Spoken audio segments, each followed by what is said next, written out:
The session was about the triple burden, which basically recognizes that undernutrition is a huge issue still globally, micronutrient deficiencies, but there's a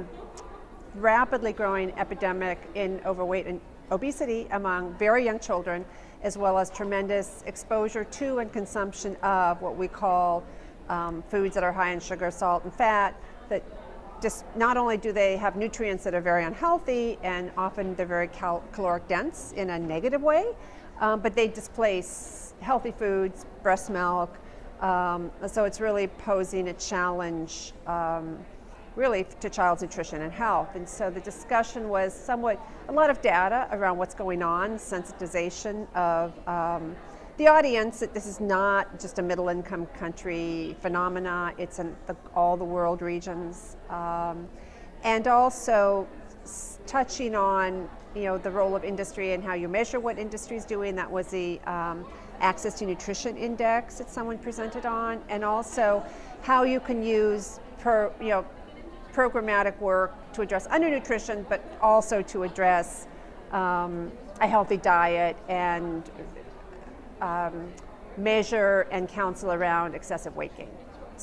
And what I basically, since I'm from the region of the Americas, we've had tremendous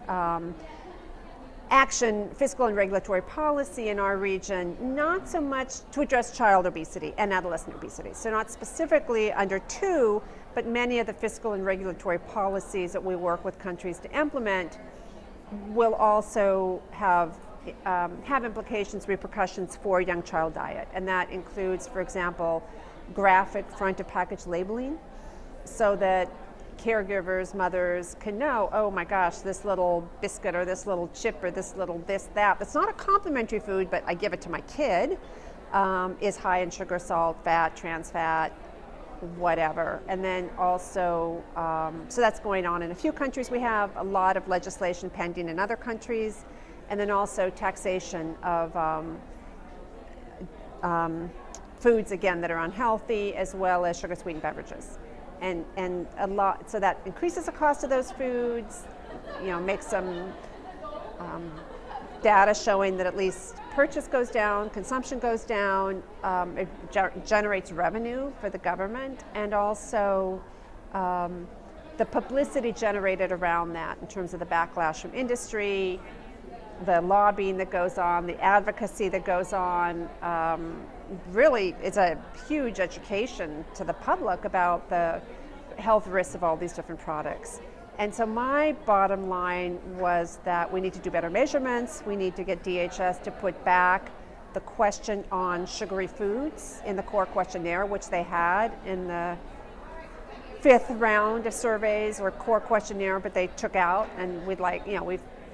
put proposals for them to put it back in that have not been successful, but I think that's something that the core group can really try to work on for a future revision of the core questionnaire, and also taking advantage of all the other networks that are out there beyond like International Baby Food Action Network around the code, but also the NCD Alliance, Consumer Group International, because these are the huge networks globally that are working on regulatory fiscal policy to address overweight and obesity, but can also be harnessed to work on the code and work on